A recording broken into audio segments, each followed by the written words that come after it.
Good morning, viewers. You're watching Republic TV. My name is Priyanka Das, and welcome to today's segment at Quick Morning, where we delve into the latest news and updates from around the country and across the world to set the tone for your day. From tracking the latest on the Abhaya case to top TMC leader quitting politics, stay tuned as Republic TV brings you the ground realities of these developments. But that's not all. We'll also be bringing you the latest updates from the realms of business, sports, and entertainment in our jam-packed lineup for this morning. So let's kickstart today's Mega News Day here on Republic, as always, with the nation first this quick morning. The Supreme Court will today hear the rape and murder case of a resident doctor at Kolkata's RG Kar Medical College. The case was initiated by the court itself, and the centre has accused the West Bengal government of non-cooperation in providing security at the hospital. The Ministry of Home Affairs criticised the state's alleged lack of support and called it a systematic malice, and requested the court to compel cooperation or initiate contemplate proceedings. The case has led to nationwide protests and demand for justice for Abhaya. Today will also mark 1 month since the tragic incident. To mark this, a 9-minute Bangla Band has been announced. During these 9 minutes, all activities, including buses, cars and people, will come to a halt in solidarity and to seek justice for the victim. Meanwhile, West Bengal Governor C.V. Arnab Goswami has directed Chief Minister Mamata Banerjee to convene an emergency cabinet meeting to address the pressing concerns currently affecting the state. According to a statement from Raj Bhavan, Kolkata, the governor has specifically referred to a number of public complaints launched against Kolkata Police Commissioner Vineet Goyal. The governor has urged the state government to take immediate action on these complaints, signalling the need for swift and decisive measures. The move indicates heightened scrutiny of law, enforcement and governance in West Bengal, with the governor pushing for a direct government response on the matter. TMC MP Johar Sarkar quit politics and sent his resignation letter to West Bengal Chief Minister Mamata Banerjee, which sparked controversy. BJP alleged internal corruption as well as dictatorial behavior within the TMC party. Sarkar cited corruption by certain party leaders and the lack of action against them as reasons for his departure from politics and the Rajya Sabha. BJP spokesperson Shehzad Poonawala demanded Mamata Banerjee's resignation. National Security Advisor Ajit Doval will visit Russia this week to attend a BRICS conclave of national security advisors. This comes amid growing calls for India's potential role in resolving the Ukraine conflict. His visit follows Prime Minister Narendra Modi's trips to Moscow and Kyiv, where Modi emphasized the need for Russia and Ukraine to engage in peace talks. Doval is expected to discuss peace efforts with his Russian counterpart. Russian President Vladimir Putin recently suggested that countries like India, Brazil and China could act as intermediaries in the conflict. India has consistently advocated for dialogue and diplomacy to resolve the crisis. The Crown Prince of Abu Dhabi, Sheikh Khalid bin Mohammed bin Zayed Al Nahyan, will make his first official visit to India as Crown Prince today. He is accompanied to India on Prime Minister Modi's invitation and will be accompanied by UAE ministers and a business delegation. He'll engage in discussions with Prime Minister Modi on various bilateral cooperation areas. The visit aims to strengthen the growing India-UAE strategic partnership across multiple sectors. During his visit, he will also call on the President of India, pay tribute to Mahatma Gandhi at the Rajghat, and participate in a business forum in Mumbai. The visit aims to strengthen the growing India-UAE strategic partnership across multiple sectors. The Congress and Aam Aadmi Party have finalized a seat-sharing arrangement for the upcoming Haryana Assembly elections. Arvind Kejriwal's AAP has agreed to contest 5 seats. The Aam Aadmi Party initially demanded 10 seats, but the Congress was willing to offer only 7 seats. AAP leader Raghav Chaddha said that both the parties are working towards a united front and are focused on the people's needs in Haryana. He, however, made it clear that the party would not proceed if the alliance is not mutually beneficial. Addressing a rally in Jammu's Ramban area, Defence Minister Rajnath Singh advocated for a BJP-led government in Jammu and Kashmir. He said that the people of Pakistan-occupied Kashmir or POK would prefer joining India due to its development. He accused the Congress National Conference Alliance of vowing to restore Article 370 in their election manifesto. Rajnath Singh also slammed the National Conference Vice President Omar Abdullah after the latter opposed the execution of the 2001 Parliament attack convict Afzal Guru.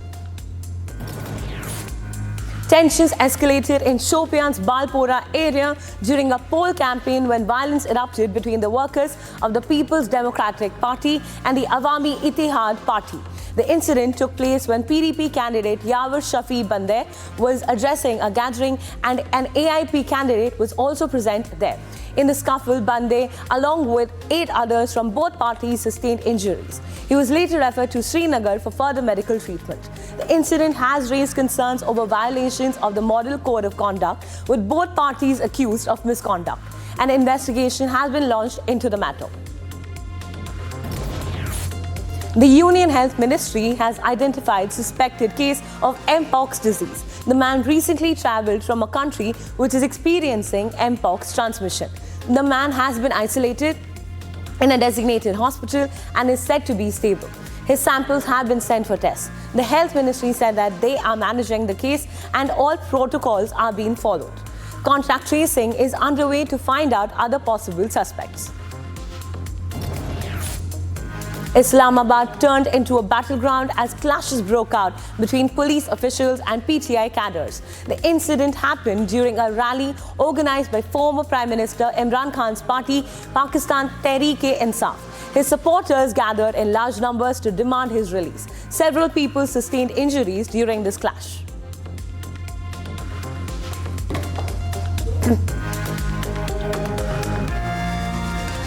Viewers tracking the top business stories for the day.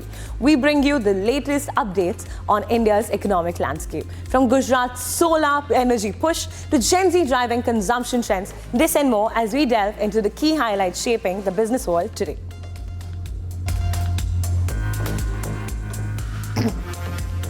Gujarat will install 48 megawatt of solar rooftop systems on government buildings in financial year 2025.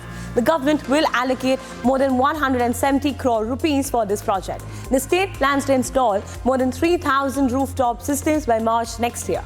These rooftop systems will have a combined capacity of over 57 megavolts. In financial year 2023 to 2024, the state generated more than 24,000 million units of renewable energy. Gujarat is tapping into its solar potential through solar parks and rooftop installations. Project Charanka Solar Park is one of the prominent leaders in solar energy. Coastal wind farms are also contributing to its renewable energy capacity. India's defense sector is set for significant expansion. The defense market is expected to grow 14% compound annual growth rate or CAGR from financial year 2024 to financial year 2030.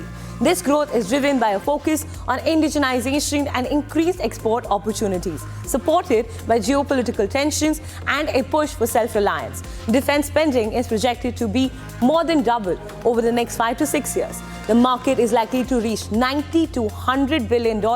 Despite being a major defense spender, India's 2022 expenditure was only a fraction of the US and China.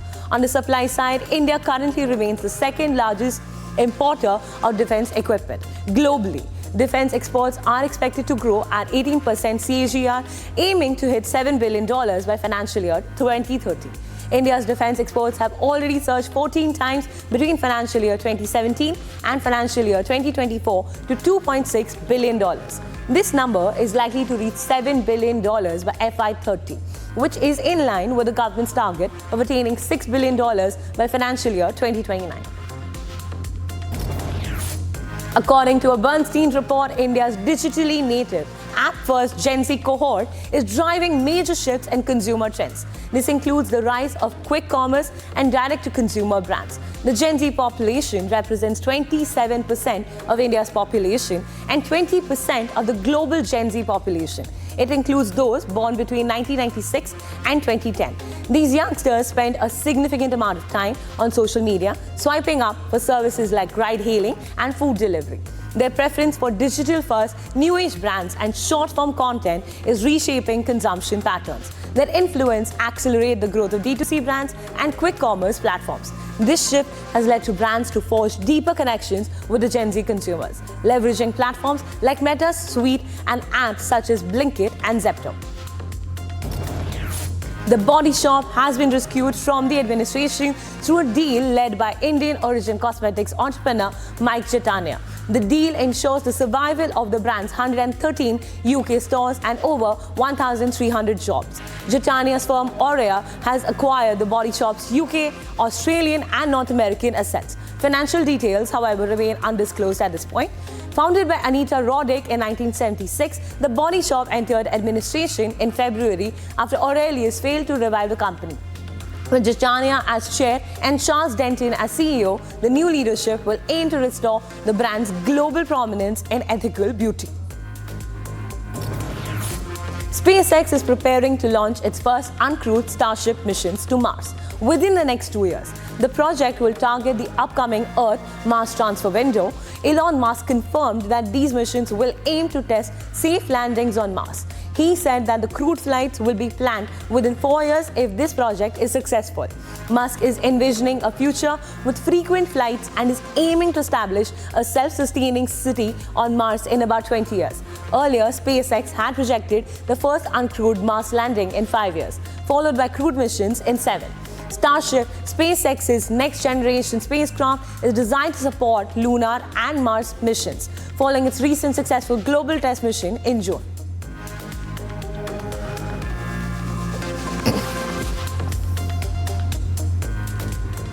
And moving on to our international segment, where we are tracking the ground pulse of some of the biggest global headlines. Today, we delve into the significant developments from around the world, from Israel continuing its offensive on Gaza to Panama deporting illegal migrants. Stay tuned as we unravel the latest updates shaping the global landscape. Representatives of the Arab League held an emergency meeting in Cairo on Sunday to discuss the concerns over war in Gaza and humanitarian crisis in the region. The presidency of the 162nd session of the Council of the League of Arab States was transferred from Hussein Sidi Abdallah Day, Mauritania's permanent representative, to Ambassador Riyad bin Omar Al-Akbari of Yemen. He asked the representatives to act swiftly and effectively on Israel. He also added to intensify and unite efforts to immediately and without delay stop all crimes being committed on Palestinian land. An Israeli strike that hit a family in the Nuseirat refugee camp on Sunday killed at least 7. Gaza's civil defense first responders were still trying to retrieve the remaining members of the Eid family from the rubble late Sunday, using hammers to break through the debris. Israeli Defense Minister Yoav Gallant told troops while visiting the Netzarim corridor in Gaza and said that Israel is preparing everything that could happen in the north as near-daily clashes continues between Israeli forces and the Lebanese militant group Hezbollah. In Gaza, an Israeli airstrike early on Sunday killed 5 people, including 2 women, 2 children, and a senior official in the civil defense, the first responders who operate under the Hamas-run government. Thousands of supporters of former Taipei City Mayor Ko Wen-je gathered outside Taiwan's parliament on Sunday evening to pressure the authorities to release him. The mayor has been detained since September 5th for allegedly taking bribes from a real estate developer. The protesters demanded the release and said that Ko is innocent and called for legal justice. Ko was returned to detention on Thursday night in handcuffs after a legal panel overruled an earlier order allowing him to return home. Panama deported 130 Indian irregular migrants who had entered the country by the inhospitable Darien jungle. It deported the Indians on the 6th flight paid for by the United States under an agreement the country signed in July. There were more than 500,000 migrants who used the path to head the north last year. The majority of these migrants were Venezuelans. But to deport the Venezuelans is not decided by the Panama because the relationship between countries has turned tense since Panama, and like most other countries in the region, have refused to recognize the results of Venezuela's election, giving Nicolas Maduro a 3rd presidential term. Panama President Jose Raul Molino, who took office July 1st, pledged to stop that migration flow, an interest he shares with the US government. According to the Panamanian Immigration Department, the largest number of irregular immigrants in the country to this day are Venezuelan, Ecuadorian, Colombian, and Chinese nationals. Hundreds of Honduran nationals marched in the capital, Tegucigalpa, on Friday evening to demand the resignation of President Xiomara Castro after a video was released in which her brother-in-law allegedly received drug money. On Wednesday, the head of the anti-corruption organization, National Anti-Corruption Council, demanded that the Honduran President Xiomara Castro resign. The demand comes after a rocky week for Castro, who won the presidency on an anti-corruption campaign. The video was recorded in 2013, was released in 2013, purportedly showing drug traffickers who are currently imprisoned in the United States offering more than $5,25,000 to the president's brother-in-law and congressional leader Carlos Zelaya. Bolivia declared a national emergency on Saturday amid one of the largest forest fires in the country this year. The fire has consumed almost 4 million hectares of grasslands and forests. Catalina Papu, the president of the Urubica Municipal Council, pleaded for assistance. Defense Minister Edmundo Novillo said Bolivia was declaring a national emergency. So far, some 3.8 million hectares have been consumed by the fire, of which 60% are pastures and 40% forests.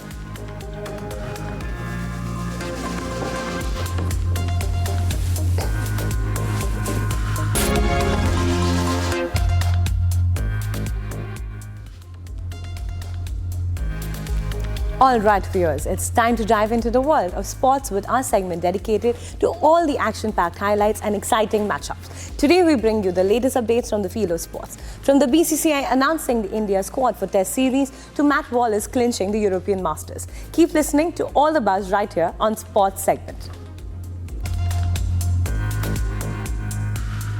The Board of Control for Cricket in India on Sunday announced the squad for the first of the two-match series against Bangladesh, starting this month with pacers Akashdeep and Yash Dayal included in the team. The two-match series against Bangladesh will be starting from September 19th onwards, with the first test taking place in Chennai and the second test from September 27th onwards in Kanpur. Two old rivals will meet again on Monday evening as France hosts Belgium in their second UEFA Nations League fixture of the new season. Les Blues are under pressure after losing 3-1 to their Italy in the Nations League Group 2 opener on Friday, their first defeat at home to Italy for 70 years. The loss coming after a disappointing Euro 2024 puts France head coach Didier Deschamps in a difficult position, and Belgium are likely to provide another stern test. Sweden's Kevin Hansen fended off a hard-charging Johan Kristoffersson to win round 8 of the 2024 FIA World Rallycross Championship campaign at Montalegre in Portugal on Sunday. Championship leader Kristoffersson had topped the podium in round 7 on Saturday, with Hansen taking third. Hansen profited from an early joker strategy to take the lead on the last lap, holding off a determined Kristoffersson, who was forced to settle up for the runner-up spot. England's Matt Wallace held his nerve in a playoff to register his first DP World Tour win in 6 years with victory at the Omega European Masters. Second seed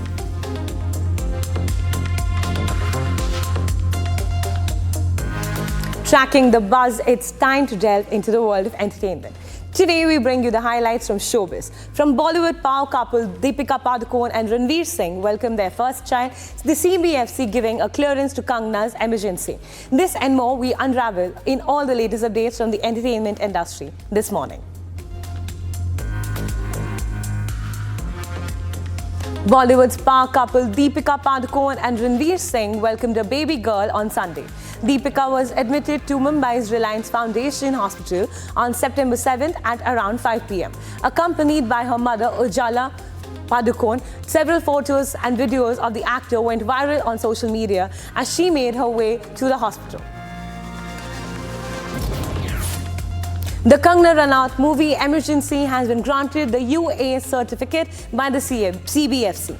However, the censor board has proposed some scene cuts, modifications and disclaimers to be added to the movie in its theatrical run. A UA certificate implies that the movie can be viewed by the audiences of different age groups, but with parental guidance. The Emergency movie was submitted for a review on July 8th to the censor board.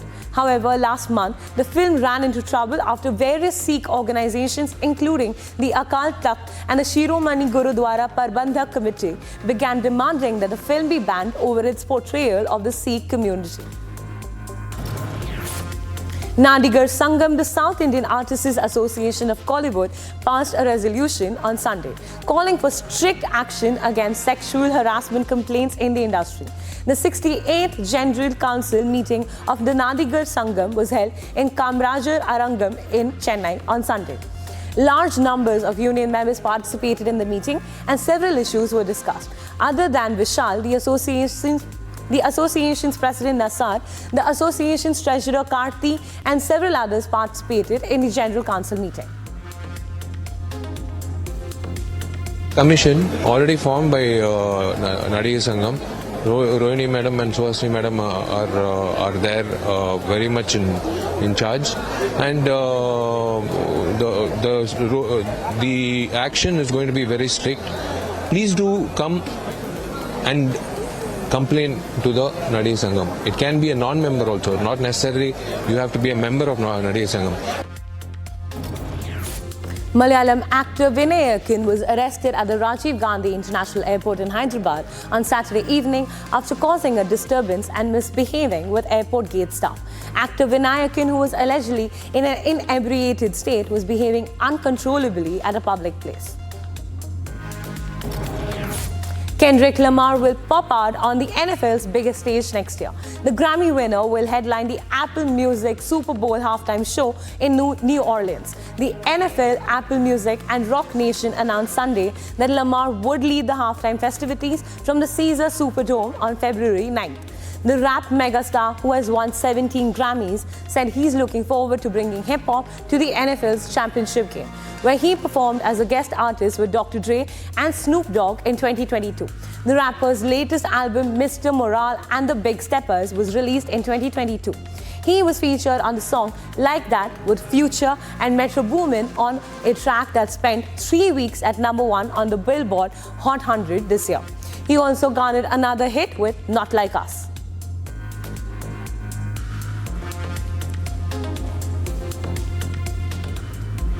And that's a wrap for today's segment of Quick Morning. Don't go anywhere, viewers, as we'll be right back tracking the top headlines and biggest stories from across the globe, only on Republic TV.